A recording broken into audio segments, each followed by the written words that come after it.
नमस्कार मित्रांनो, अशोक मामा या मालिकेच्या आजच्या भागामध्ये आपल्याला असं पाहायला मिळतं, संयमी ही क्लबवरून येते. प्रिया तिला भैरवीच्या घरी ड्रॉप करते. संयमी म्हणते, टुडे आय हॅड फन.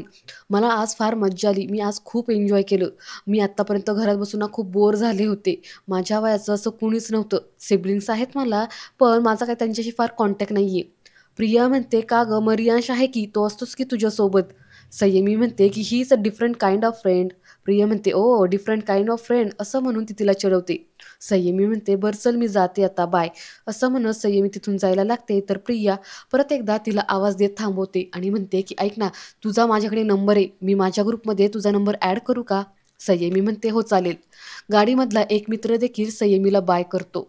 पुढे संयमी घरी येते. घरामध्ये सगळीकडे अंधार असतो. संयमी ही दबक्या पावलानं आत चालत येते. तेवढ्यात सगळीकडे लाईट लागतात आणि समोर तिचे आजोबा म्हणजे चंदनराव उभे असतात. चंदनराव रागातच संयमीला म्हणतात, किती वाजले आणि कुठे गेली होतीस?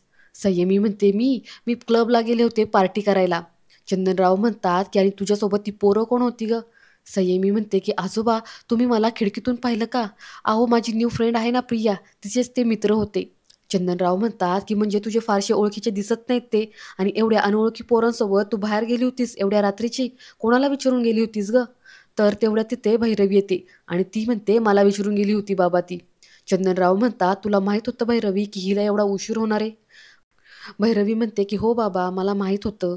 अहो, आता तिने सोशलाइज होणं, तिच्या वयाच्या मित्रमैत्रिणींसोबत हँगआउट करणं मला गरजेचं वाटतं. चंदनराव म्हणतात, पण मला वाटत नाही. पुढे ते संयमीला म्हणतात की तुला म्हणून सांगतो एक संयमी, तुझी ही माऊ आहे ना भैरवी, अगं हिला आम्ही खूप लवकर स्वातंत्र्य दिलं आणि त्याचेच आता आम्ही तोटे पाहत आहोत. भैरवी म्हणते, म्हणजे कसले तोटे आहो बाबा? आणि आत्तापर्यंत मी असं काय केलंय, तुम्हाला रिग्रेट होईल असं मी काय केलंय सांगा बरं? चंदनराव म्हणतात की अगं हेच तुला कळत नाही ना, हाच आमचा खूप मोठा पराभव आहे. पुढे ते संयमीला म्हणतात की मला एक सांग, तुझं असं रात्रीचं मध्यरात्रीचं बाहेर जाणं अशोकरावांना मान्य आहे का? यावरती संयमी काहीच बोलत नाही. चंदनराव म्हणतात की मला माझ्या प्रश्नाचं उत्तर मिळालं. तुला एक सांगतो संयमी, अशोकराव जे सांगतील ना त्यांचं जरा ऐकत जा. संयमी म्हणते, अहो पण का आजोबा? चंदनराव म्हणतात, कारण की तुझ्या या माऊला जरी वाटत नसलं ना, तरी सुद्धा अशोकराव हे एक सभ्य आणि अनुभवी गृहस्थ आहेत. त्यामुळं जे सांगतील ते ते करत जा आणि त्यांचं ऐकत जा. असं म्हणत चंदनराव तिथून रागात निघून जातात. त्यानंतर दुसऱ्या दिवशी सकाळी फुलराणी ही येते आणि बेल वाजवते. अनिश दरवाजा उघडतो. अनिशला पाहताच फुलराणी म्हणते, तू आहेस वय? मला वाटलं मामा आहेत की काय, आणि मामा काय अजून वॉकवरून आले नाहीत का? कुठे आहेत मामा? तर अनिश मात्र शांतपणे तिला उत्तर देतो की माहीत नाही. फुलराणी अनिशला म्हणते, तू काय माझ्यावर चिडलायस का रे? पुढे येती म्हणते, अरे मला माहिती आहे की मी कवा कवाना जरा जास्त बोलतो, पण अरे ती भैरवी मला अजिबात आवडत नाही.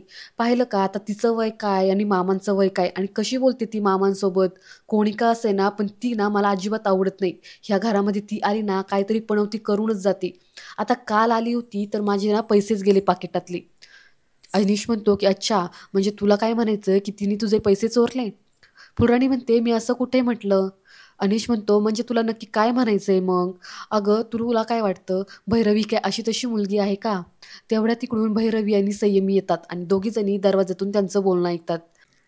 पुढे अनिश फुलराणीला म्हणतो, अगं भैरवी ही पल्लवी बहिणीची बहीण आहे. ती खूप हुशार आहे. ती एका मोठ्या कंपनीमध्ये मोठ्या पोस्टवर कामाला आहे, आणि तू मात्र तिला वाटेल तसं बोललीस, आणि ते सुद्धा मुलांच्या समोर.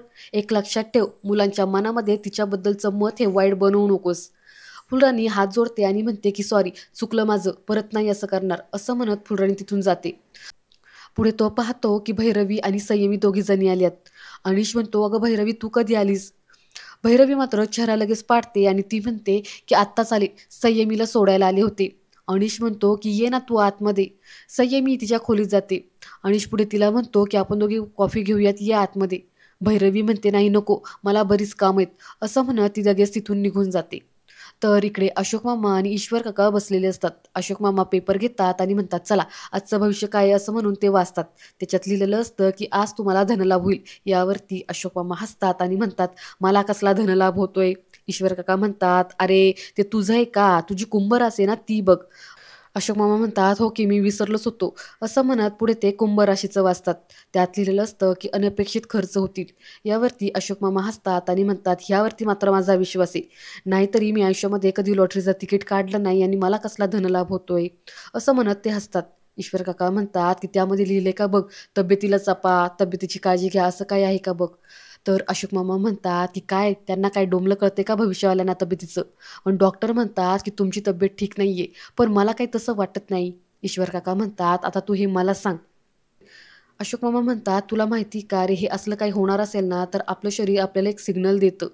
ईश्वर काका म्हणतात कसला सिग्नल. अशोक मामा म्हणतात की हे बघ, जर आपल्याला सर्दी होणार असेल ना तर आपला घसा हा खो करायला लागतो, आपल्या नाकामध्ये खाज येते, ह्या घशावरती ना असा मोठा दगड ठेवलाय ना असं वाटतं. किंवा मग आपल्याला जर ताप येणार असेल ना तर आपल्या तोंडाची चवच जाते. बोल, यावरती तुझं काय मत आहे. ईश्वर काका म्हणतात काय. अशोक मामा म्हणतात काय काय अरे, म्हणजे आजार असा डायरेक्ट येऊन बोडक्यावर नाही बसत आपल्या, तो आपल्याला आधी असं वॉर्निंग देतो. पण अशी वॉर्निंग मला तर काहीच मिळाली नाही. मग अचानक अशी माझी शुगर वाढली तरी कशी काय, आणि असे रिपोर्ट आले तरी कसं काय. ईश्वर काका म्हणतात की हे बघ, तुझं ना तुझ्याकडेच लक्ष नाही अजिबात. अशोक मामा म्हणतात की आहे गप, माझं ना माझ्याकडे चांगलं लक्ष आहे, पण माझ्यावरती दुसऱ्यांनीच लक्ष ठेवायचा ठेका घेतलाय. ईश्वर काका म्हणतात की काय सांगतोयस म्हणजे. अशोक मामा म्हणतात की अरे तो अनिश पुत्र आहे ना, तो माझ्यावरती सारखा लक्ष ठेवून असतो, तो मला घराबाहेर पडूनच देत नाही. 2 दिवस झाले ऑफिसला गेलोच नाही, झालं गेली नोकरी पण गेली आता. ईश्वर काका म्हणतात अरे त्याचं नको टेन्शन घेऊ, मिळेल रे दुसरी नोकरी, एवढं काय त्यात. अशोक मामा म्हणतात की अरे एवढं सोपं आहे का दुसरी नोकरी मिळवणं. आता ही मुलांची एंट्रन्स एक्झाम आधी आहे, एवढं काय नाही, मुलांचे ॲडमिशन होतील, एवढंच काय. अरे अर्ध्या वर्षाची फीसुद्धा मी भरेल, तेवढे पैसे आहेत माझ्याकडे. पण पुढे काय, पुढचं सगळं अवघड होऊन बसले रे. ईश्वर काका म्हणतात की हो, अरे फक्त पोरांची शाळेची फीस नाही तर मग क्लासेस आले, परत काही दुसरे इव्हेंट्स आले, दुसरे ॲक्टिव्हिटी आल्या, त्यासाठी सुद्धा खूप पैसा लागेल रे. अशोक मामा म्हणतात हो ना, फक्त काळजीच वाढते, पण इन्कम काय वाढत नाहीये. ईश्वर काका म्हणतात तुला मी एक सल्ला देऊ का. अशोक मामा म्हणतात की सब बोल ना. ईश्वर काका म्हणतात की तू ते राहतं घर आहेस ना ते विकून टाक. असं म्हटल्यावरती अशोक मामांना धक्काच बसतो. ते म्हणतात ए तू काय डोक्यावर पडलायस का. ईश्वर काका म्हणतात की हे बघा रे, एवढं चिडू नकोस, पण ना माझं म्हणणं जरा तू नीट ऐकून घे. आपल्या सोसायटीतले ते बोरकर आहेत ना, त्यांनी त्यांचं घर विकलं आणि त्यांना ना भरपूर पैसे मिळाले असतील बघ. अशोक मामा म्हणतात काय सांगतोस, अरे त्यांनी त्यांचं घर विकलं आणि किती पैसे मिळाले असतील. ईश्वर काका म्हणतात की नक्की माहीत नाही रे आकडा, पण ना भरपूर पैसे मिळाले असतील बघ. तू पण तसंच कर, तू तुझं घर विक, तुला पण भरपूर पैसे मिळतील आणि घे कुठेतरी लांब घर आणि तिकडे जाऊन राहा, म्हणजे कसं पैशांचा पण प्रश्न जरा मिटेल. अशोक मामा म्हणतात ए तू काय मला इथून सोसायटीतून हाकलायला बघतोय का.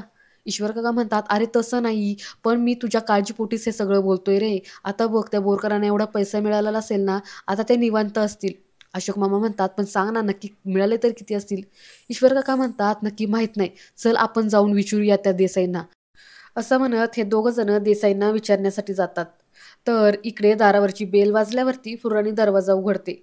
समोर परशुराम असतो. परशुरामला पाहताच फुलराणी चिडते आणि म्हणते काय रे, तुझं काय काम आहे इथे, कशाला आलायस तू.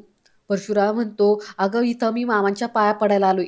देवळात कसं आपण देवाच्या पाया पडायला जातो का नाही, तसंच मी इथं घरला आलोय मामांच्या पाया पडायला, ते पण रोज येत जाणारे त्यांच्या पाया पडायला. अनिश म्हणतो अरे तुझा देव आहे ना आता घरामध्ये नाही, तो बाहेर गेलाय. अनिशला पाहताच परशुराम आत पळ सुटतो. तो अनिशला म्हणतो की अनिशराव, मला ना मामांनी मारल्यापासून आणि दम दिल्यापासून ना मी सुधारलोय. आता बघा मी जरा चांगलं वागतोय. मला तुमच्याकडे काही काम असेल ना तर प्लीज मला काम द्या. कसं आहे, असं खाली डोकं असलं ना की मग मला दारूची आठवण होते हो. तर फुलराणी म्हणते की काही काम सांगू नका याला, अहो हे ऐकलं तर सूत नाही तर भूत अशी गत आहे ह्याची, याच्यावर अजिबात विश्वास ठेवू नका. तर परशुराम म्हणतो हे असे, हिला ना माझ्यावरती अजिबात विश्वास नाहीये, पण मला माझ्यावरती खूप विश्वास आहे. आजच मी 3 कामं करून आलोय. सांगू का काय कामं केली ती. लाईट बिल भरलंय, एकाची स्कूटर दुरुस्त करून दिली, आणि तिसरं काम हे घ्या, खाली मला कुरिअरवाला आला होता, त्याने कुरिअर दिले, हे घ्या तुमचं कुरिअर. असं म्हणत एक कुरिअर तो अनिशच्या हातामध्ये देतो. पुढे तो अनिशला म्हणतो साहेब खरंच काही काम असेल तर मला सांगा ना प्लीज, मी करेल ते. अनिश फुलराणीला म्हणतो की फुलराणी, ते वाहनाची काही यादी असेल ना ती याला देऊन टाक, हा आणेल. फुलराणी परशुरामला 3 वस्तू आणायला सांगते. परशुराम म्हणतो की थांब जरा थोड्या वेळाने आणतो. फुलराणी म्हणते थोड्या वेळाने कशाला, आत्ताच घेऊन ये, मला आत्ताच स्वयंपाक करायचा आहे. तर परशुराम म्हणतो अगं थांब, त्याच्यासाठी पैसे लागतात, पैसे नको का. फुलराणी म्हणते की पैसे कशाला, त्यांना सांग की माझगावकरांच्या नावावरती लिहून ठेवा, ते नंतर पैसे देतील, मीच थैली घेऊन येतो. असं म्हणत फुलराणी आतमध्ये पिशवी आणायला जाते. तर इकडे परशुराम हा अनिशला म्हणतो की साहेब ते कुरिअर बघा ना जरा, ते तुमचंच आहे का, उगाच दुसरं कोणाचं यायचं तुम्हाला.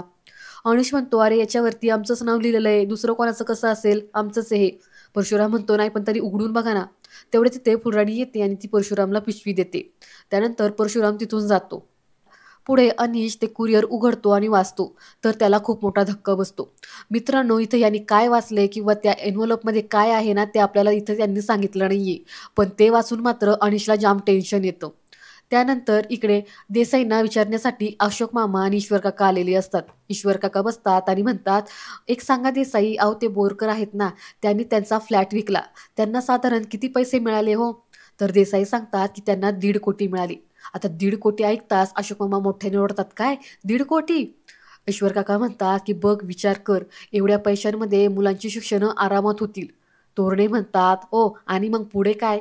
देसाई म्हणतात की अहो सगळा पैसा शिक्षणावरती खर्च करून उपयोग काय? अहो जगण्यासाठी सुद्धा पैसे लागतात ना. माझगावकर, तुम्ही ट्रेडिंग का बरं करत नाही हो? अशोक मामा हसतात आणि म्हणतात की ट्रेडिंग, अहो इथं मी रद्दीवाल्याने हिशोब बरोबर दिला नाही तर मी त्याच्यासोबत वाद घालत असतो आणि मी कसला ट्रेडिंग करतोय, असं म्हणत अशोक मामा हसायला लागतात. तेवढ्यात तिथे प्रभूबाई येतात देसाईंसोबत बोलण्यासाठी. प्रभूबाई पाहतात की समोर माझगावकर बसलीत. त्या म्हणतात, काय मग माझगावकर, तुमची नात आली का घरी? अशोक मामा गोंधळात पडतात.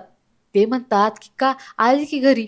प्रभूबाई म्हणतात की नाही अहो, ती काल माझ्या मुलीसोबत प्रियासोबत गेली होती बाहेर पार्टी करायला. तिनेच भैरवीच्या घरी आणून सोडलं. हे ऐकताच अशोक मामांना मात्र जाम राग येतो. ते ताडकन उठतात घरी जाण्यासाठी. तर ईश्वर काका हे प्रभूबाईंना म्हणतात की प्रभूबाई, कोणासमोर कधी काय बोला ना याचं जरा भान ठेवत जा, असं म्हणत ईश्वर काका तिथून निघून जातात. इकडे परशुराम भैरवीला फोन करतो आणि सांगतो की मॅडम, तुमचं काम झालंय. भैरवी म्हणते की मी जे तुला कुरिअर दिलं होतं ते तू नक्की अनिशच्याच हातात दिलंस ना? परशुराम म्हणतो की हो मॅडम, कालचं आणि आजचं दोन्ही कुरिअर हे मी अनिशरावांच्याच हातात दिले. भैरवी म्हणते, गुड, चांगलं काम केलंस आणि इथून पुढं पण आपल्याला अजून खूप चांगली कामं करायचीत. आता त्या माझगावकरांचा माज नाही ना मी उतरवला तर नावाची भैरवी नाही. परशुराम म्हणतो, पण मॅडम मला एक कळलं नाही की त्या एवढ्या कुरिअरमध्ये होतं तरी काय असं? भैरवी म्हणते की तू मला प्रश्न विचारायचे नाहीत, कळलं ना? मी तुला सांगेल ना तेवढंच करायचं. तू स्वतःचं डोकं फार लावायचं नाहीस. मी सांगितलीच कामं करायची फक्त. परशुराम म्हणतो, हो हो मॅडम, अहो तुम्ही सांगाल ना आम्ही तेच करणार आणि अगदी तसंच करणार. तर इकडे फुलराणी ही दळण घेऊन बाहेर चाललेली असते. तर तिला परशुरामचा आवाज ऐकू येतो. ती थांबते आणि मागे पाहते तर परशुराम फोनवरती बोलत असतो. फुलराणी पाठीमागून येते. तर इकडे परशुराम फोनवरती बोलत असतो की मॅडम, तुम्ही सांगाल ना अगदी तसंच काम सगळं काय होईल. तितक्यात तो पाहतो की फुलराणी जवळ आली. तो फुलराणी पाहताच घाबरतो आणि हातातला मोबाईल खाली पडतो. तर फुलराणी तो मोबाईल उचलते आणि पाहते, त्याच्यावरती नाव असतं की भैरवी मॅडम. तो कॉल पाहून फुलराणी त्याला विचारते की काय रे, कोणत्या भैरवीशी बोलत होता तू? तर परशुराम म्हणतो, तुला काय करायचंय ग, नसत्या चौकशा करत जाऊ नकोस. फुलराणी परत विचारते, सांगतोस की नाही, कोण भैरवी आहे ही? परशुराम म्हणतो की हे बघ, आता मी काम करतोय ना, पैसे कमवतोय ना, मग कशाला उगाच चौकशा करती? आता जर मला विचारलंस ना तर मी जाऊन दारू पिल हा, असं म्हणून तो तुला धमकी देतो आणि तिथून निघून जातो. तर इकडे अशोक मामा संयमीला मोठमोठ्याने आवाज देत घरामध्ये येतात. तर अनिश मात्र ते कुरिअर वाचून त्याला टेन्शन आलेलं असतं. तो अशोक मामांना फार काही न विचारता तो म्हणतो, मी जरा बाहेर जाऊन येतो, ती आतमध्ये आहे, असं म्हणत अनिश तिथून निघून जातो. अशोक मामा संयमीला परत एकदा आवाज देतात. संयमी बाहेर येते. अशोक मामा रागातच संयमीला म्हणतात की संयमी, काल रात्री तू पार्टी करायला गेली होतीस? तर संयमी तोंड वर करूनच म्हणते की हो मी गेले होते, काय प्रॉब्लेम आहे? अशोक मामा म्हणतात की रात्री अपरात्री एकटीनं बाहेर जाणे एवढी तू मोठी झालेली नाहीयेस. संयमी म्हणते, जर माझ्यासोबत कोणी मोठं असेल तर? मी भैरवी माव सोबत गेले होते, माव होती माझ्यासोबत. अशोक मामा म्हणतात, इथून पुढं तू त्या भैरवीच्या घरी रात्री अजिबात जायचं नाहीस आणि हा विषय इथेच संपला, असं रागात म्हणत अशोक मामा तिथून निघून जातात. मित्रांनो, अशोक मामा या मालिकेमध्ये आता पुढे नक्की काय होणार आहे, काय ट्विस्ट होणार आहे, याबद्दलची सर्व अपडेट मी माझ्या चॅनलवरती अपलोड करते. तुम्हाला जर व्हिडिओ आवडलास तर लाईक करा आणि अशाच अपडेटसाठी चॅनलला सबस्क्राईब करा. धन्यवाद.